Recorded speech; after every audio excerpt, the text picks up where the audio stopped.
Jennifer, great to see you. Welcome to Popternative. Petey, great to see you. Thanks for having me. I'm really excited to chat with you. I mean, one of the reasons why I love Peacemaker, and a lot will agree, is how many kind of elements are thrown into one show. It's funny, it's action packed, it really kind of, you know, does a lot of nostalgic things. It's a superhero show, and that script to screen journey really interests me when you get these scripts and then you get to set for Peacemaker, you see it come to life. What's it like kind of seeing all those elements I just mentioned come to life? Like when you read them in the script, then you go on set to like film them. What's that like for you specifically, that script to screen journey with all the elements I just mentioned? It's a joy. I mean, you just, especially with a James Gunn project, I think you see all of this stuff on the page. Most of it is what ends up being in the project at the end.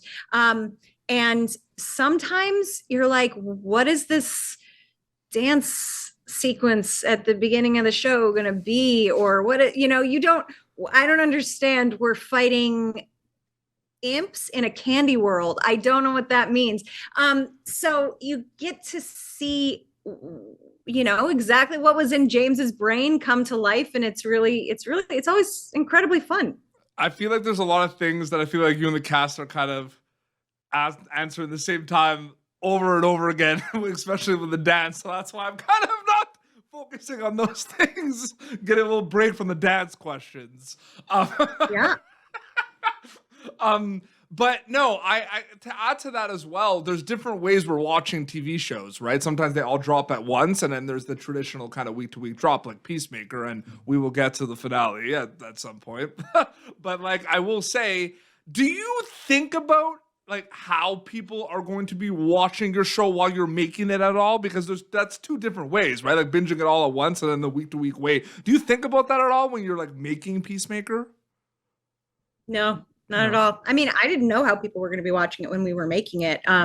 I don't know if James knew, or I think James wanted it to be a week to week show, Mhm. but I don't know that. I don't know. I mean, I don't know that we had any idea how HBO Max was going to release it, and I think James has some say in that now. But I don't know. I didn't know how people were going to be receiving the information, and when I found out that it was going to be week to week, I was kind of excited because I hoped that people would be interested enough in the show that they would stick through week to week. But I have sort of a nostalgia for the event of watching a TV show that I love. There was a time, in this just ages me, it's okay, but there was a time when you wanted to watch something. You didn't necessarily have to, because there was TiVo or whatever, you could record it, but you wanted to watch something when everyone else was watching it because you didn't want to get spoiled. And now it's like all these things that drop all at the same time, or they're dropping like multiple episodes at a time or whatever. It's kind of impossible to you know for it to be an event experience. But I was when I found out that was the way it was going to be, I was like, I hope this is fun for people, Yeah. and that we can have these sort of like weekly watch parties on threads and all that stuff. And so, yeah, I was excited about that. It's interesting too, because then you have those, dinner table conversations week to week, right? Being like, what's gonna happen? Like that was like my favorite thing. And that was like an HBO thing growing up with me and my family. You know what I mean? Yeah, Specifically. yeah, um it's fun. it is fun. And then kind of add what you were saying about, going back and like your favorite TV shows and everything. I find this very interesting. And this happens a lot with Peacemaker, with a lot of James's projects as well. And everything that's kind of big scale is the announcement of like the fact that we are getting more Peacemaker, right, becomes its own event, right? It's almost like, I remember like growing up, like seeing my favorite bands and finding out that like Green Day was coming to my town, right, in 3 months. But like the announcement that they were coming on tour was its own like event. People were freaking out, losing their minds. I'm wondering if when you started to kind of notice that a little bit, was that with like the Suicide Squad? Because I remember when that was announced, that was a big deal. We didn't know nothing about it, but it's kind of crazy that the announcement that something is coming is its own event before we actually even get to see the product. Do you think about that at all? I don't really. I don't. I'm sure James does. Yeah. But I'm, you know, uh, I don't know how to say this without sounding terrible, but so I have a complicated relationship with being online and Yeah. interacting with people online. So I try to limit Yeah. my time online. I stopped kind of reading things, or every once in a while I'll respond to nice messages or something like that. But what I've experienced is that negativity sticks with me Mhm. 8,000 times more than anything positive.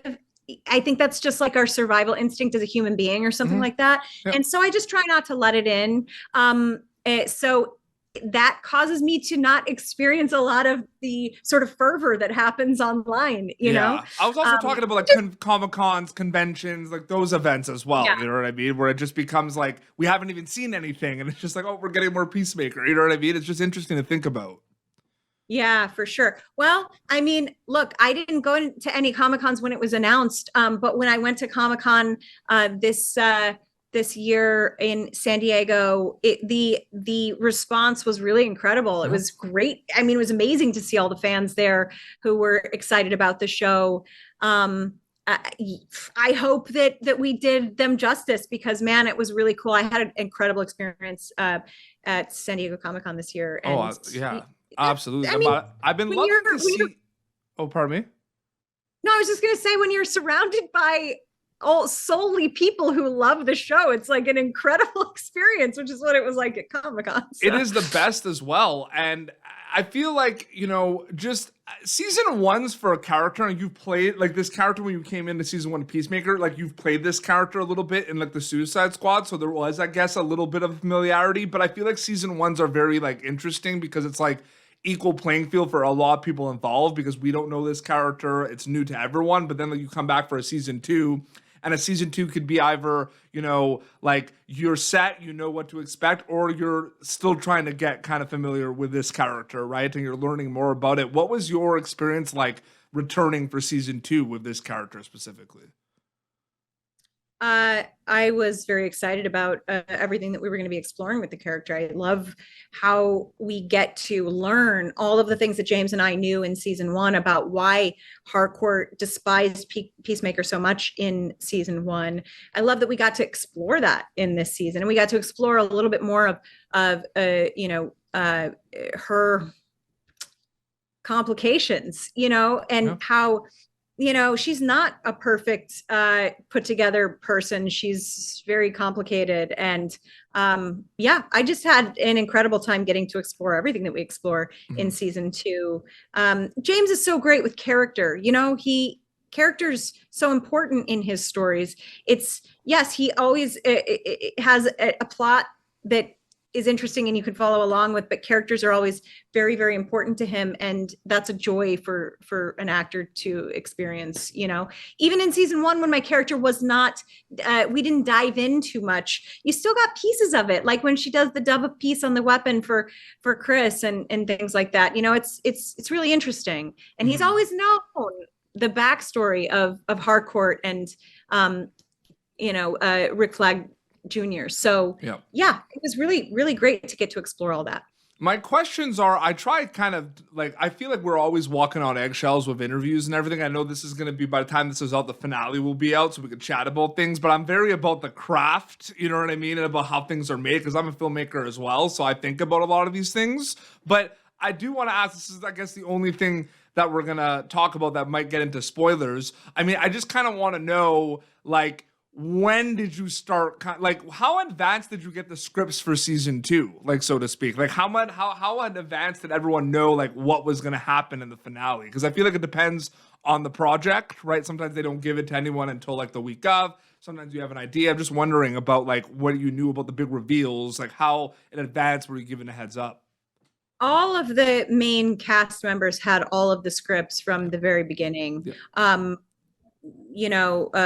There were many, tertiary characters, smaller characters, people who didn't need to know, that did not get the scripts, had no idea. But all of the main cast members whatever the top 10 cast members or whomever received all of the scripts in advance, and they're all written in advance. James writes them all. It's not like a lot of other TV shows. The writers are continuously writing as the show goes on, and you get the scripts, and not because of secrecy often, but just because of how quickly they need to roll out their TV shows or whatever. Yes.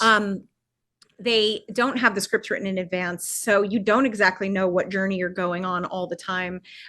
So yeah, it's pretty incredible. It's kind of like shooting a long form film with James. He's always got the scripts done in advance. Absolutely. And I feel like it's interesting because there's a lot of scenes, there's a lot of action scenes and a lot of, dialogue between, your character and Peacemaker this season, and we see it, and it's the runtime is like 3-4 minutes, right? But I know that there's a chance that, that scene might have taken you like the whole day or like 3 days or like a week to do, right? Especially these big ones. When those big scenes like happen, do they feel like their own mini movie or mini project, or does it feel like overall part of Peacemaker?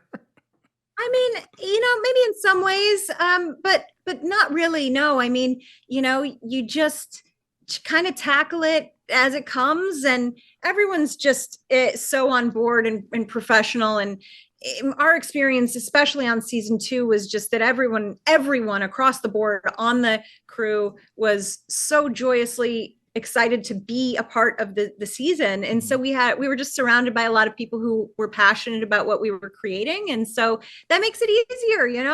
You're surrounded by people who want to be there and who want to add their sort of specific whatever blend of artistry that they can add. And so it was all pretty incredible in terms of an experience, but some of it's like with big action pieces and things like that take a lot of your extracurricular time. You'll spend rehearsing that stuff and whatnot. So. Absolutely. Well, I can't wait for people, by the time this interview is out, people are going to be able to check out the finale of season 2 of Peacemaker on HBO Max. Jennifer, it was an honor and privilege to speak with you. Thank you so much for your time. I really, really appreciate it. Thank you. Thank you for tuning in to Popternative. Make sure to check out our past episodes of Popternative on YouTube. This has been an Autograph Communications production.